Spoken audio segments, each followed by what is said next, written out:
மைக்கு தேவையில்லை அதோட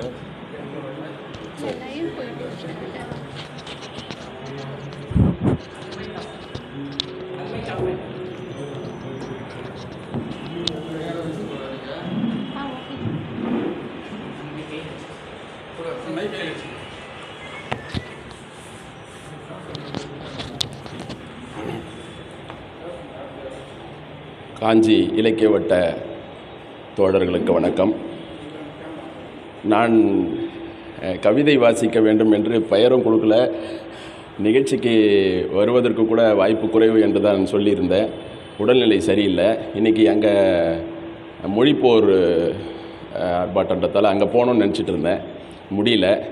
ஆனால் காஞ்சியிலேயே 3 நிகழ்வு, ஒரு நூல் வெளியீட்டு நிகழ்வு ஒன்று, நம்ம கங்கை வேங்கை கவிஞருடையது, அதுவும் ரொம்ப அன்பால் பிணைக்கப்பட்ட நபர், அங்கேயே நம்ம போயிருக்கணும்.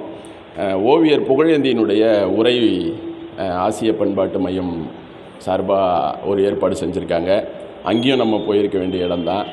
இங்கே காஞ்சி இலக்கியம் வட்டம் நம்ம தாய் வீடு போல், காஞ்சிபுரம் வந்தபோது நமக்கு இலக்கியத்தை அறிமுகம் செய்த ஒரு முக்கிய இலக்கிய நிகழ்வாக இது இருக்கிறதால முதலாவதாக இங்கே தான் வரணும். இங்கே என்னுடைய நண்பர் புகழேந்தி பேசுகிறாரு, நட்பை தாண்டி வேறு என்ன இருக்கிறது, அதனால் நான் புறப்பட்டு இங்கே வந்துவிட்டேன். இப்படி தான் இலக்கிய கூட்டங்கள் நம்மை இணைத்து பெரிய ஆளுமைகளோடு நம்மை தொடர்புபடுத்துகிறது என்பதை நான் இந்த இடத்துல புரிஞ்சுக்கிறேன். அதற்காக இந்த அறிமுகத்தை நான் இந்த இடத்துல சொல்கிறேன். பொங்கல் கவிதைன்னு போட்டிருந்ததால் ஒரு நண்பருடைய கவிதை. இவர் செய்யாறு விக்ரமாதித்தன் அப்படின்னு இவருடைய பேர்.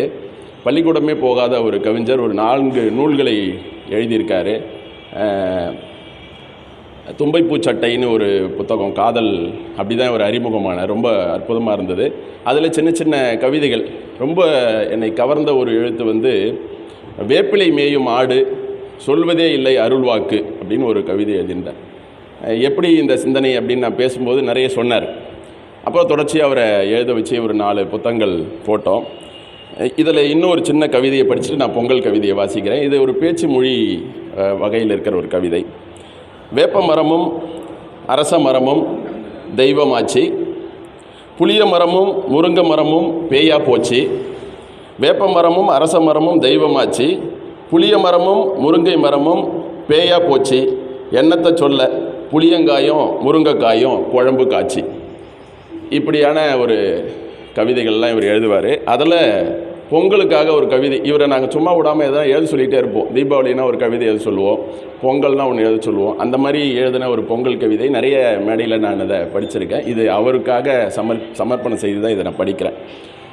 பொங்கலோ பொங்கல், பொங்கலோ பொங்கல் பெரும்பொங்கல், பொங்கலோ பொங்கல் மாட்டுப் பொங்கல், பொங்கலோ பொங்கல் காணும் பொங்கல். வாசலில் அடுப்பு வெட்டி மண் வெட்டியை பிடிச்சி வச்சு, புதுப்பானைக்கு மஞ்சள் கட்டி, பச்சரிசியில் பாலும் இட்டு, துவர மலரை எரிய விட்டு, சின்ன பானை பெரிய பானை பொங்கும்போது ஆழந்துடுப்பால் தொழாவி பொங்கி வழியும் போது மனசு நிறைஞ்சி வயிறு குளிர உறக்க கத்துவோமே பொங்கலோ பொங்கல், பொங்கலோ பொங்கல்னு. மண்ணுக்கு தரும் முதல் மரியாதை, விவசாயத்துக்கு காட்டும் நன்றி கடன், இயற்கைக்கு சொல்லும் வீர வணக்கம்.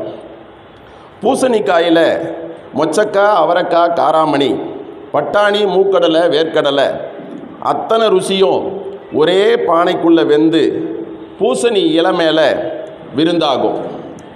புது துணி போட்டுக்கின்னு கட்டமாட்டு வண்டியில் பசங்களும், டயர் மாட்டு வண்டியில் பொண்ணுங்களும், மாட்டோட திமிழ் சிங்க மாட்டோம் சிலுத்து நிற்கும்.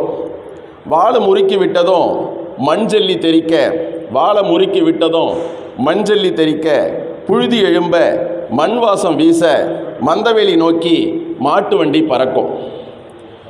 போகியும் போச்சு பொங்கலும் போச்சு, போகியும் போச்சு பொங்கலும் போச்சு, பொண்ணை கொண்டாங்கடா ஒக்கால ஓய் என வெடலை பசங்களும், மழை வருது நெல் வாருங்க, நான் போய் கிணத்துல விழுறேன் என்ன பிடிங்கன்னு பொண்ணுங்களும், நான் போய் கிணத்துல விழுறேன் என்ன பிடிங்கன்னு பொண்ணுங்களும் கேலியும் கிண்டலும் பேசி இருப்பாங்க.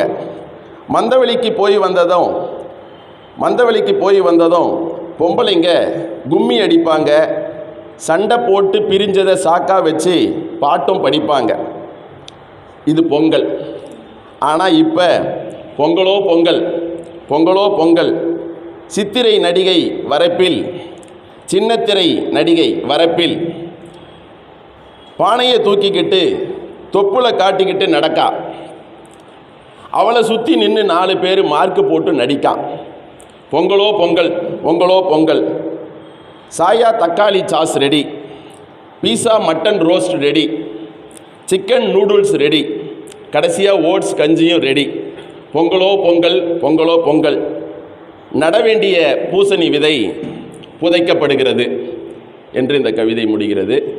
இந்த வாய்ப்பளித்த காஞ்சி இலக்கிய வட்டத்துக்கு மீண்டும் ஒரு முறை நன்றி தெரிவித்துக் கொள்கிறேன். நன்றி.